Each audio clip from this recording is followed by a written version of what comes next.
Good morning 10th class. कैसे हैं आप सब?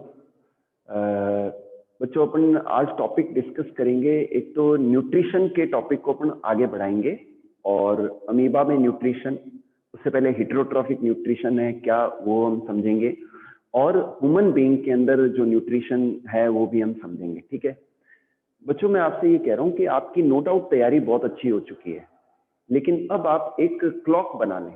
मतलब अगले 1-1.5-2 महीने आपको वापस से रिवाइज करने हैं सारे टॉपिक्स। ठीक है, हम प्री बोर्ड एग्जाम लेंगे और उसमें आपकी तैयारी होगी, नो डाउट बहुत अच्छी तैयारी होगी, लेकिन आप point two point chapter wise start कर दीजिए तैयारी। एक रफ कॉपी बना लीजिए, और जैसे केमिस्ट्री की मैं बात करूं तो कोई केमिकल इक्वेशंस आती है तो वहाँ हेडिंग डाल के इक्वेशंस देख देख के लिख लें आप। कोई डेरिवेशन आती है, डेरिवेशन लिख लें। डायग्राम्स, कोई बायोलॉजी के अंदर कोई डायग्राम्स आते हैं तो डायग्राम्स आप देख देख के ड्रॉ कर लें। ठीक है, रीडिंग के दौरान रोजाना 1-2 घंटे पढ़ें आप, है ना, साइंस को। इसके अलावा अगर फिजिक्स से रिलेटेड कोई डायग्राम्स हैं, कोई डेरिवेशन है, कोई इक्वेशन है, तो वो आप देख देख के लिखते जाएं और रीडिंग भी करते जाएं। तो अगले 1-1.5 महीने में आपकी पूरी बुक की तैयारी अच्छे से हो जाएगी। ठीक है बेटा, तो आज मैं स्टार्ट कर रहा हूँ वापस से। जो न्यूट्रिशन टॉपिक है उसका नेक्स्ट पार्ट है हिट्रोट्रॉफिक न्यूट्रिशन करूंगा। कल मैंने फोटोसिंथेसिस के बारे में आपको बताया था। ठीक है बेटा।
तो बच्चों यहाँ पर देखिए, हिट्रोट्रॉफिक न्यूट्रिशन का मीन है कि कोई भी ऑर्गेनिज्म अपने न्यूट्रिशन के लिए, अपने फूड के लिए अगर किसी दूसरे ऑर्गेनिज्म के ऊपर, किसी दूसरे एनिमल या प्लांट के ऊपर डिपेंडेंट रहता है, वहां से अपने न्यूट्रिशन को डिराइव करता है, तो this mode of nutrition is called heterotrophic mode of nutrition. And उस ऑर्गेनिज्म को हम हिट्रोट्रॉफ कहते हैं। ओके बेटा, और हिट्रोट्रॉफिक मोड ऑफ न्यूट्रिशन को हम 3 टाइप में क्लासिफाई कर सकते हैं। पैरासिटिक न्यूट्रिशन, सेकंड है saprotrophic nutrition, and third is the holozoic nutrition. बच्चों सबसे पहले बात करते हैं पैरासिटिक न्यूट्रिशन क्या है। बच्चों इसके अंदर क्या होता है कि एक ऑर्गेनिज्म किसी दूसरे ऑर्गेनिज्म की बॉडी के ऊपर, ठीक है, और या फिर इनसाइड द बॉडी जो है शेल्टर लेता है और वहां से अपने न्यूट्रिशन को डिराइव करता है। तो इस प्रकार के न्यूट्रिशन को हम पैरासिटिक मोड ऑफ न्यूट्रिशन कहते हैं। और इसमें जो ऑर्गेनिज्म डिपेंडेंट है दूसरे ऑर्गेनिज्म के ऊपर, वो उसको किल नहीं करता है, वो उसको किल नहीं करता है, बस वहां से अपना न्यूट्रिशन लेता रहता है। तो जो डिपेंडेंट ऑर्गेनिज्म है उसे हम कहते हैं पैरासाइट, और जिसके ऊपर डिपेंडेंट है उसे हम कहते हैं होस्ट। क्या कहते हैं? होस्ट कहते हैं। ओके बेटा, तो ये है। तो फॉर एग्जांपल जैसे कि प्लाज्मोडियम है, प्लाज्मोडियम है, एस्केरिस है। प्लाज्मोडियम हमारी बॉडी के अंदर रहता है, या फीमेल एनोफिलीज मॉस्किटो के अंदर। जो एस्केरिस है वो हमारे अंदर एज ए पैरासाइट रहता है। इसी तरीके से जो अमरबेल है, कस्क्यूटा जो प्लांट है, वो भी किसी दूसरे प्लांट के ऊपर सपोर्ट लेके ग्रो करता है, वहां से अपना न्यूट्रिशन भी लेता है। तो ये सब पैरासिटिक न्यूट्रिशन को शो करते हैं। सेकंड हम लेते हैं सेप्रोट्रॉफिक न्यूट्रिशन। सेप्रो means dead.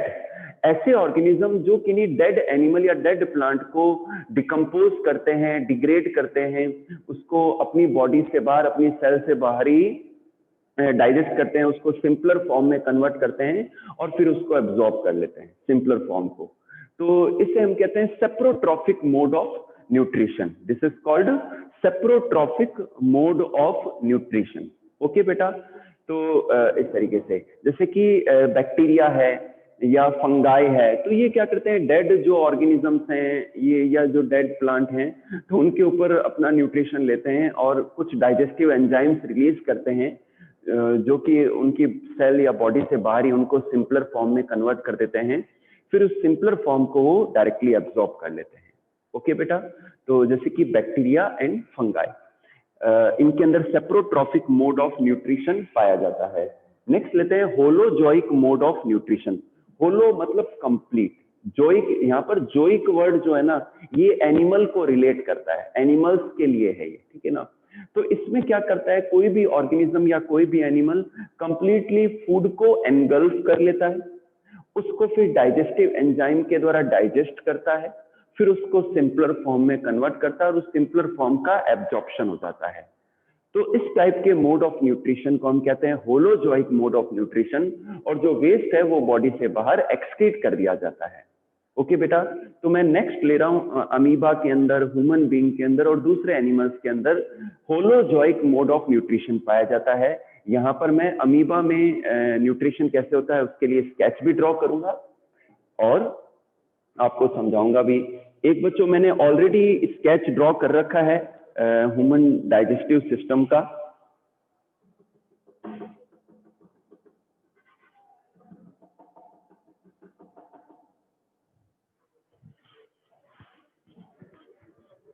तो नेक्स्ट टॉपिक लेते हैं न्यूट्रिशन इन अमीबा, फिर ह्यूमन बीइंग में न्यूट्रिशन को समझेंगे हम।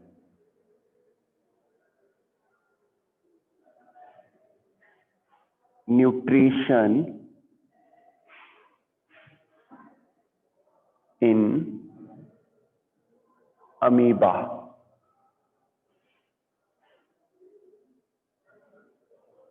न्यूट्रिशन इन अमीबा, ठीक है बेटा। तो यहां पर मैं स्टेप्स लिख देता हूं। इंजेशन, ठीक है। सेकंड है डाइजेशन,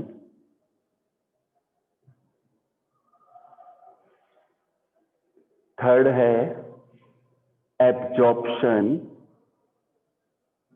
एब्जॉर्प्शन, एंड फोर्थ है assimilation, assimilation, and fifth is the ईजेशन और एक्सक्रीशन। ईजेशन लिख देते हैं अपन।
बच्चों यहाँ ध्यान से देखिए आप, nutrition in amoeba.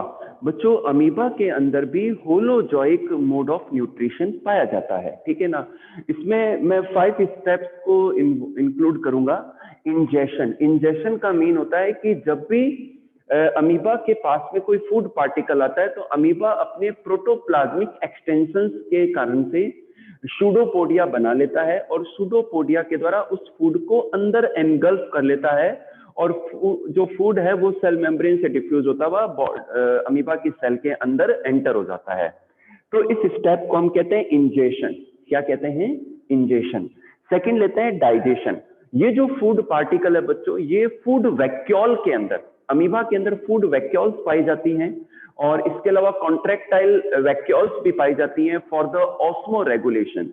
Food vacuole के अंदर जब फूड चला जाता है तो जो लाइसोसोम्स हैं अमीबा की सेल के, वो उन फूड वैक्यूल से अटैच हो जाते हैं और ये लाइसोसोम डाइजेस्टिव एंजाइम्स को पोर कर देते हैं। किसके अंदर? फूड वैक्यूल के अंदर। और फूड कंपोनेंट्स का, कॉम्प्लेक्स मॉलिक्यूल्स का सिंपलर फॉर्म में कन्वर्जन स्टार्ट हो जाता है या उनका डाइजेशन स्टार्ट हो जाता है। तो सेकंड स्टेप को हम कहते हैं डाइजेशन। थर्ड लेते हैं एब्जॉर्प्शन। बच्चों जो डाइजेशन के बाद में जो सिंपलर मॉलिक्यूल बनते हैं जैसे कि एमिनो एसिड्स हैं, ग्लूकोज हैं, फैटी एसिड्स हैं, तो ये फिर अमीबा के साइटोप्लाज्म के अंदर एब्जॉर्ब हो जाते हैं। तो इस स्टेप को हम कहते हैं एब्जॉर्प्शन। फोर्थ लेते हैं एसिमिलेशन। एसिमिलेशन का मतलब होता है कि जो सिंपलर मॉलिक्यूल्स हैं उनसे वापस से जो रिक्वायर्ड कॉम्प्लेक्स मॉलिक्यूल्स हैं ऑर्गेनिजम्स के लिए या सेल के लिए, वो बनना स्टार्ट हो जाते हैं। तो this is called assimilation. And last one is the egestion. बच्चों आफ्टर डाइजेशन, फूड वैक्यूल के अंदर डाइजेशन के बाद में जो वेस्ट बनता है वो वेस्ट वैक्यूल के अंदर आ जाता है, जो कॉन्ट्रैक्टाइल वैक्यूल वहां तक इसमें उसमें आ जाता है और फिर जो सेल की सरफेस है वहां पर जाकर बाहर एक्सक्रीट कर दिया जाता है, रिलीज कर दिया जाता है। इसी को हम कहते हैं इजेशन। क्या कहते हैं? इजेशन। तो these are the 5 steps of digestion in और न्यूट्रिशन इन अमीबा। यहाँ बच्चों मैंने स्केच बनाया है, आपको पहले भी मैंने समझा चुका हूं। ये अमीबा की सेल है, ये न्यूक्लियस है, ये फूड वैक्यूल है, ये कॉन्ट्रैक्टाइल वैक्यूल्स हैं और ये फूड पार्टिकल है। ये बच्चों सूडोपोडिया है। ये क्या है? सूडोपोडिया है। सूडोपोडिया मीन्स झूठे पांव। सूडो मतलब फॉल्स। तो सूडोपोडिया के द्वारा जो फूड पार्टिकल है अंदर चला जाता है। ये फूड पार्टिकल अब फूड वैक्यूल में चला जाता है। ये बच्चों लाइसोसोम है जो अपने एंजाइम्स को फूड वैक्यूल में रिलीज कर देते हैं और वहां उनका डाइजेशन स्टार्ट हो जाता है। ठीक है, फिर इसके बाद में उसका एब्जॉर्प्शन हो जाता है, एसिमिलेशन होता है और कॉन्ट्रैक्टाइल वैक्यूल के अंदर जो वेस्ट आकर फिर इस स्टेप के अंदर ये सरफेस पर आकर वेस्ट को बाहर रिलीज किया जाता है। तो इस स्टेप को हम क्या कहते हैं? इजेशन कहते हैं। तो बच्चों ये मोड ऑफ न्यूट्रिशन का pattern, mode of nutrition amoeba का ये पैटर्न है अमीबा में न्यूट्रिशन का, डाइजेशन का। ओके बेटा, यहां तक आपके अगर क्लियर है तो एक बार हैंड रेस कर दो, फिर मैं ह्यूमन डाइजेस्टिव सिस्टम की ओर ले चलूंगा आपको।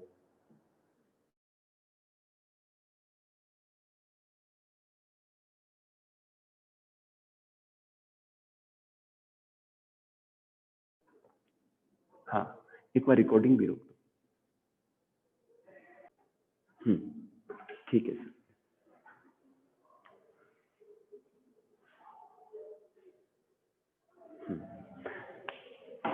बच्चों ऑलरेडी मैंने एक स्केच, सॉरी 2 स्केच ड्रॉ करके रखे थे जिनका, जिससे क्लास के अंदर टाइम कंज्यूम कम हो और एक्सप्लेनेशन का पार्ट ज्यादा हो सके। ठीक है, तो अब हम डिस्कस करेंगे ह्यूमन न्यूट्रिशन के बारे में। ह्यूमन के अंदर न्यूट्रिशन कैसे होता है।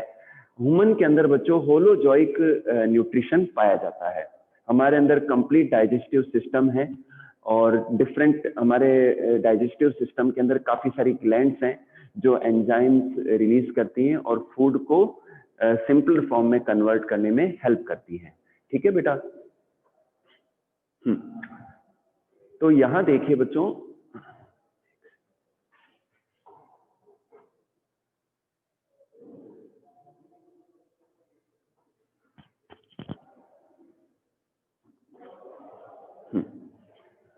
ये बच्चों स्केच है ह्यूमन डाइजेस्टिव सिस्टम का।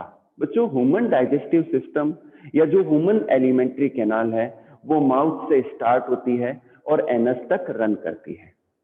इस लॉन्ग ट्यूब की जो लेंथ है लगभग अप्रोक्सीमेटली जो है 21 फीट के आसपास मानी जाती है, ठीक है ना। और इसके अंदर डिफरेंट जगहों पर काफी सारी ग्लैंड्स हैं जो डाइजेशन में अपना रोल प्ले करती हैं। वो जो डाइजेस्टिव जूस या जो डाइजेस्टिव एंजाइम रिलीज करते हैं उनके द्वारा फूड का सिंपलर फॉर्म में कन्वर्जन होता है। तो बच्चों ये माउथ पार्ट है, ये माउथ है, ये बकल कैविटी है। बच्चों माउथ में ही जो है सलाइवा का पोर होता है। तो सलाइवरी ग्लैंड 3 टाइप की होती है हमारे अंदर। ये है पैरोटिड ग्लैंड जो ईयर के इंटरनल ईयर के सामने होती है, और टंग के नीचे ये सबलिंगुअल ग्लैंड है, और ये सब मैक्सिलरी ग्लैंड है, ठीक है बेटा। तो ये तीनों ग्लैंड क्या हैं, सलाइवरी ग्लैंड हैं, और ये सलाइवा को पोर करती है हमारे माउथ के अंदर। हमारे माउथ के अंदर एक और प्रोट्रूसिबल ऑर्गन होता है जिसे हम टंग कहते हैं। उन टंग के ऊपर काफी सारी टेस्ट बर्ड्स होती हैं जो हमें स्वाद को सेंस करवाती है, टेस्ट को सेंस करवाती है, ठीक है बेटा। और इसके अलावा हमारे अंदर टीथ पाए जाते हैं। हमारे अंदर टोटल 32 टीथ पाए जाते हैं। 4 इंसीजर टू अपर जो में 16 एंड लोअर जो में 16 टीथ पाए जाते हैं। तो अपर जॉ की बात करूं या लोअर जॉ, सिंगल एक जॉ की बात करूं तो 4 incisor, 2 canine, 4 premolar and 6 molar teeth पाए जाते हैं। तो दांतों के द्वारा फूड को क्रश किया जाता है ना, और उसको च्यू किया जाता है, ठीक है। और जब हम मुंह में फूड को चबाते हैं तो उसके अंदर सलाइवा मिक्स होती है और फूड एकदम सिंपलर फॉर्म में कन्वर्ट होता है, जिसे हम बॉलस कहते हैं। सलाइवा के अंदर बच्चों सलाइवरी एमाइलेज होता है जो 30% तक स्टार्च को हमारे मुंह में ही डाइजेस्ट कर देता है। ये बच्चों फेरिंग्स का पार्ट है। ये बच्चों ईसोफेगस है, इसे हम फूड पाइप भी कहते हैं। ये कार्टिलेजिनस फ्लैप है जो ग्लॉटिस को कवर करता है ट्रैकिया की, इसे हम एपिग्लॉटिस कहते हैं। और ये जो ईसोफेगस है बच्चों, यहाँ पर जब बॉलस आता है तो ये इस तरीके से मूवमेंट करता है, इसे हम पेरिस्टालिसिस कहते हैं। इससे फूड को पुश लगता है। अब ये जो बॉलस है ये स्टमक के अंदर आ जाता है। ये बच्चों मस्कुलर ऑर्गन है जो लेफ्ट साइड में होता है, इसे हम स्टमक कहते हैं। यहाँ पर जो फूड है वो 4 to 5 आवर्स पड़ा रहता है, ठीक है बेटा। यहाँ पर हाइड्रोक्लोरिक एसिड रिलीज होता है, per day 1.5 litre hydrochloric acid release होता है। और इसके द्वारा जो फूड है वो एसिडिक हो जाता है, फूड के अंदर जो भी जम्स हैं वो एकदम किल हो जाते हैं। और हाइड्रोक्लोरिक एसिड के कारण से प्रोटीन डाइजेस्टिंग एंजाइम यानी कि जो पेप्सिनोजन है वो पेप्सिन में कन्वर्ट हो जाता है एक्टिव फॉर्म में। जो प्रोरेनिन है बच्चों के अंदर वो रेनिन में कन्वर्ट हो जाता है। रेनिन दूध की प्रोटीन को डाइजेस्ट करता है, ठीक है बेटा। और जो फूड है उसका आधा डाइजेशन जो है स्टमक में हो जाता है और 4 to 5 आवर्स यहाँ पड़ा रहता है। स्टमक में पड़े फूड को हम कहते हैं काइम। क्या कहते हैं? काइम कहते हैं। इसके बाद में बच्चों स्टमक से जो फूड है वो आता है स्मॉल इंटेस्टाइन में। तो ये स्मॉल इंटेस्टाइन है, इस पार्ट को हम कहते हैं डूडोनम। तो डूडोनम के जब अंदर आता है तो यहाँ राइट साइड में बच्चों एक ग्लैंड है, इसे हम लीवर कहते हैं। लीवर के अंदर बाइल जूस का प्रोडक्शन होता है। बाइल जूस के अंदर बाइल पिगमेंट्स पाए जाते हैं। ये बाइल जूस बच्चों ये एक ग्लैंड है, इसमें इकट्ठा हो जाता है, इसे हम गाल ब्लैडर कहते हैं। गाल ब्लैडर के अंदर बाइल जूस स्टोर्ड रहता है, ठीक है बेटा। यहाँ डूडोनम के स्टमक के नीचे और यहाँ जो ये पार्ट है यहाँ पर ये एक ग्लैंड है, इसे हम पेनक्रियाज कहते हैं। पेनक्रियाज बच्चों एक मिक्स ग्लैंड है क्योंकि इसके द्वारा हार्मोन्स का प्रोडक्शन भी होता है और एंजाइम्स का प्रोडक्शन भी होता है। तो पेनक्रियाज के जूस को हम कहते हैं पेनक्रिएटिक जूस, जिसमें स्टार्च को डाइजेस्ट करने वाला एंजाइम एमाइलेज, प्रोटीन को डाइजेस्ट करने वाला एंजाइम ट्रिप्सिन, काइमोट्रिप्सिन, ठीक है, फैट को डाइजेस्ट करने वाला एंजाइम लाइपेज, ठीक है, और न्यूक्लिक एसिड्स को डाइजेस्ट करने वाले एंजाइम जो न्यूक्लियेजेस हैं वो इनमें पाए जाते हैं।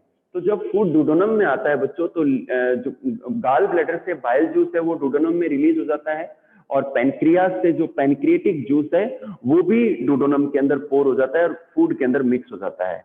इसके अलावा बाइकार्बोनेट और कार्बोनेट सॉल्ट्स या आयंस होते हैं पेनक्रिएटिक जूस में जो एसिडिक फूड की पीएच को न्यूट्रल कर देते हैं, 7.4, 7.5 या 8 तक कर देते हैं, ठीक है।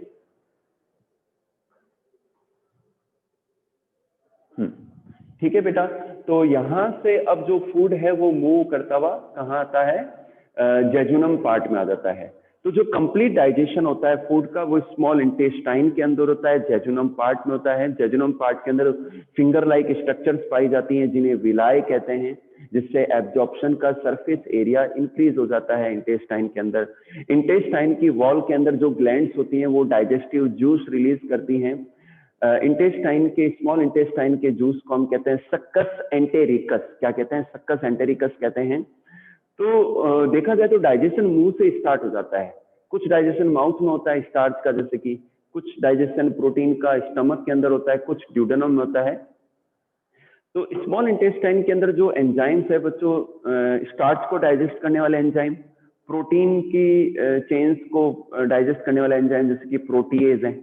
भी प्रोटीन की जो लॉन्ग चेन्स होती हैं वो छोटी चेन में पेप्टोन्स में कन्वर्ट हो जाती हैं। फिर स्मॉल इंटेस्टाइन के अंदर इनका और सिंपलर फॉर्म में यानी कि एमिनो एसिड्स में कन्वर्जन होता है। तो इसके लिए प्रोटीएज जो है एंजाइम्स हैं वो अपना रोल प्ले करते हैं। इसके अलावा जो न्यूक्लिक एसिड्स हैं, डीएनए, आरएनए, वो पहले न्यूक्लियोसाइड न्यूक्लियोटाइड्स में फिर न्यूक्लियोसाइड में कन्वर्ट हो जाते हैं। स्मॉल इंटेस्टाइन के अंदर वो पूरी तरीके से अपनी जो कंपोनेंट्स हैं, फॉस्फेट, शुगर फॉर्म और नाइट्रोजनस बेस, इन सब में स्प्लिट हो जाते हैं। तो जो कंप्लीट, अच्छा, जो फैट्स है वो कंप्लीटली डाइजेस्ट होके फैटी एसिड, ग्लिसरॉल और ग्लिसराइड्स बना लेते हैं। तो कंप्लीट डाइजेशन स्मॉल इंटेस्टाइन के अंदर होता है। फिर विलाई के पार्ट से जो सिंपलर कंपोनेंट्स हैं उनका एब्जॉर्प्शन होता है और इंटेस्टाइन की वॉल से एब्जॉर्ब होके वो ब्लड में घुल जाते हैं। ओके, चलिए। तो ये बच्चों जेजुनम पार्ट है और ये इलियम पार्ट है। विलाई जो सेगमेंट है वो जेजुनम पार्ट में पाया जाता है। ये इलियम है बच्चों। ये इलियम लार्ज इंटेस्टाइन से कनेक्ट होता है। तो ये लार्ज इंटेस्टाइन है, ठीक है बेटा। अच्छा, जो स्मॉल इंटेस्टाइन होती है वो लंबाई में ज्यादा होती है, लगभग 6 मीटर मान लो इसकी जो लंबाई है, ठीक है। और लेकिन जो लार्ज इंटेस्टाइन है वो उसकी 1.5 मीटर ही होती है, ठीक है। तो इसकी जो डायमीटर है वो ज्यादा होता है, लेंथ कम होती है। तो इस पार्ट को हम सीकम कहते हैं, इसको अपेंडिक्स कहते हैं, इसे असेंडिंग कॉलन, इसे ट्रांसवर्स कॉलन, इसे डिसेंडिंग कॉलन और इसे हम सिग्मॉइड कॉलन कहते हैं, ठीक है। ये टर्म्स आपको याद नहीं भी रखेंगे क्योंकि आपकी 10th क्लास है, तो इतना नहीं भी रखेंगे लेबलिंग लर्न तो कोई दिक्कत नहीं है। लेकिन जो मेन जो लेबलिंग है इस डायग्राम की तो वो अपन को ध्यान रखनी है। अच्छा बच्चों, फिर से मैं कह रहा हूँ एनसीईआरटी लेवल अपन को ध्यान में रखना है। एनसीईआरटी से तैयारी करते हुए, एनसीईआरटी बुक को फॉलो करते हुए तैयारी करना है। तो मैंने थोड़ा आपके नॉलेज के लिए एक्स्ट्रा लेबलिंग बता दी। आप खाली इतना भी ध्यान रखते हैं कि ये स्मॉल इंटेस्टाइन है और ये लार्ज इंटेस्टाइन है तो भी चलेगा। अब बच्चों देखिए, लार्ज इंटेस्टाइन के अंदर किसी भी प्रकार का कोई डाइजेशन नहीं होता है। लार्ज इंटेस्टाइन के अंदर म्यूकस का सिक्रेशन होता है। तो जो वेस्ट रिलीज बना है वो उसमें से और मिनरल्स और वाटर का एब्जॉर्प्शन हो जाता है लार्ज इंटेस्टाइन के अंदर, और जो वेस्ट है वो फीकल मैटर के फॉर्म में कन्वर्ट हो जाता है एडहियर होके म्यूकस के द्वारा। लार्ज इंटेस्टाइन के अंदर कुछ बैक्टीरिया पाए जाते हैं जैसे कि इस्चेरिचिया कोलाई, जो कि विटामिन B12 को बनाते हैं हमारी लार्ज इंटेस्टाइन के अंदर। अब जो वेस्ट है, फीकल मैटर है, वो यहां से मूव करता हुआ रेक्टम पार्ट में आ जाता है। रेक्टम के अंदर बच्चों जब फीकल मैटर यानी कि मल आ जाता है तो सेंसरी इंपल्सेस जाते हैं ब्रेन को और ब्रेन ऑर्डर देता है। तब जो एनल के इंस्पेक्टर हैं, अच्छा एक चीज और, जो इंटरनल इंस्पेक्टर होते हैं जो कंट्रोल करते हैं ओपनिंग और क्लोजिंग को एनएस के, तो जो इंटरनल इंस्पेक्टर्स होते हैं वो इनवॉलंटरी होते हैं, लेकिन जो एक्सटर्नल इंस्पेक्टर्स होते हैं वो वॉलंटरी होते हैं। तो जब इंस्पेक्टर रिलैक्स होते हैं तो फिर एनएस ओपन हो जाता है और जो फीकल मैटर है उसको बाहर रिलीज कर दिया जाता है, ठीक है बेटा। तो ये ह्यूमन डाइजेस्टिव सिस्टम के बारे में सारी डिटेल थी। अब बच्चों थोड़ा सा मैं वापस से फर्स्ट माउथ पार्ट से लेके चलता हूं आपको मैंने रिएक्शंस भी बता रखी है कि माउथ के अंदर जो स्टार्च होता है वो एमाइलेज के द्वारा कन्वर्ट हो जाता है माल्टोज में एंड अल्फा डेक्स्ट्रीन में। ओके बेटा। फिर जो बॉलस है वो मूव करता है स्टमक के अंदर। स्टमक के अंदर जो फूड रहता है उसे हम काइम कहते हैं। स्टमक के अंदर बच्चों के अंदर, छोटे जो इन्फेंट्स होते हैं उनके अंदर प्रोरेनिन एंजाइम रिलीज होता है, जो कि इनएक्टिव एंजाइम है। ये एचसीएल के कारण से रेनिन में कन्वर्ट हो जाता है, और ये रेनिन एंजाइम दूध की प्रोटीन कैसीन को डाइजेस्ट करके उसको पैरा कैसीनेट में कन्वर्ट कर देता है। ठीक है बेटा।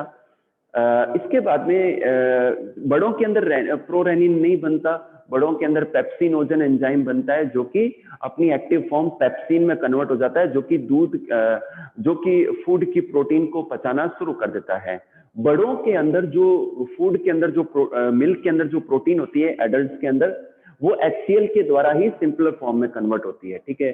अब जो फूड है वो डोडोनम में आ जाता है। डोडोनम के अंदर बाइल जूस भी मिक्स हो जाता है। ये बाइल जूस क्या करता है, फूड की फैट सीधी डाइजेस्ट नहीं हो सकती, तेल या घी सीधा डाइजेस्ट नहीं होता है, तो बाइल जूस पहले उसको उसके सिंपलर फॉर्म में कन्वर्ट करता है, इमल्सिफाई करता है, सिंपलर फॉर्म में, सिंपलर ग्लोब्यूल्स में कन्वर्ट करता है, जिससे उस पर लाइपेज एंजाइम अपना एक्शन कर सके। ठीक है। इसी तरीके से पैनक्रिएटिक जूस के जो एंजाइम है एमाइलेज, फूड की बची हुई और स्टार्च को सिंपलर फॉर्म में कन्वर्ट कर देता है। ठीक है। माल्टोज में अल्फा डेक्सट्रिन में बदल देता है। जो ट्रिप्सिन, काइमोट्रिप्सिन है, ये प्रोटीन को बदल के पेप्टोन्स में या प्रोटियोजेज में कन्वर्ट कर देते हैं। ठीक है। ये छोटी चेन्स हैं एमिनो एसिड्स की। इसके बाद में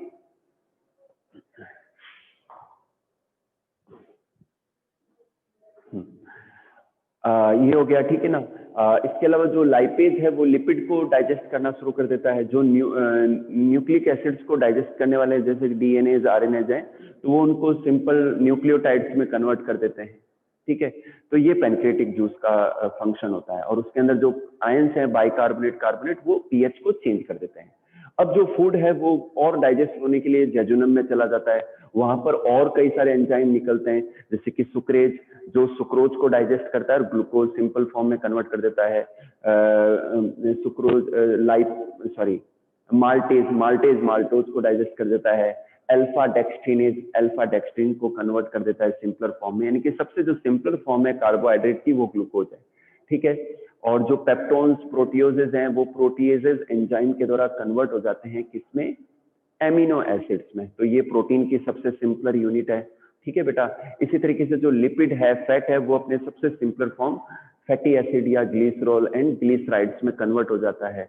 और जो न्यूक्लियोटाइड्स हैं वो न्यूक्लियोसाइड में, देन न्यूक्लियोसाइड एंड फॉस्फेट में, देन फिर न्यूक्लियोसाइड भी डीऑक्सीराइबोस शुगर या ribose sugar and nitrogenous basis, मतलब सिंपल कंपोनेंट बन के। अब ये सारे सिंपलर मॉलिक्यूल्स जो हैं वो विलाइज के द्वारा एब्जॉर्ब हो जाते हैं। ठीक है। ब्लड में, लिम्फ में एब्जॉर्ब होके फिर टारगेट जो ऑर्गन्स हैं वहां तक सप्लाई होते हैं, और वहां जाके उनका फिर एसिमिलेशन होता है, और उनसे कॉम्प्लेक्स दूसरे जो रिक्वायर्ड मॉलिक्यूल्स हैं उनका फॉर्मेशन होता है। अब जो वेस्ट है, जो वेस्ट पार्ट है, वो लार्ज इंटेस्टाइन में आ जाएगा। लार्ज इंटेस्टाइन में आने के बाद में यहाँ इनमें से और वाटर और मिनरल है वो एब्जॉर्ब हो जाएंगे, और प्योरली जो म्यूकस के द्वारा जो फीकल मैटर एडहियर हो गया है वो रेक्टम तक पहुंचेगा, और फिर एनएस के द्वारा उसको बाहर रिलीज कर दिया जाता है। ठीक है बेटा। तो ये है। तो ये बच्चों ह्यूमन डाइजेस्टिव सिस्टम का पार्ट था। मैं आज आपको ह्यूमन रेस्पिरेटरी सिस्टम भी समझाने जा रहा था, लेकिन टाइम सिर्फ 6 मिनट्स रिमेनिंग है। ठीक है बेटा। तो ये जो टॉपिक है ह्यूमन रेस्पिरेटरी सिस्टम, ये अपन नेक्स्ट क्लास में करेंगे। और बच्चों नेक्स्ट वीक भी मेरी क्लास है आपके यहाँ। ठीक है ना। तो उसमें क्या है, अपन रिवीजन के पार्ट को ले लेंगे। आपकी भी अगर कोई क्वेरी हो, कोई डाउट हो, तो आप मुझे व्हाट्सअप कर सकते हैं, तो मैं क्लास में उस टॉपिक को इंक्लूड कर लूंगा। या फिर आप कहेंगे तो मैं चैप्टर वाइज ही आपको वापस से रिवाइज करवा देता हूँ, इसमें हेरिडिटी पार्ट को भी रिवाइज करवा दूंगा। ठीक है बेटा। तो आज की क्लास के लिए इतना ही। अगर आपको कुछ पूछना है तो अपना हैंड रेज कर दीजिए।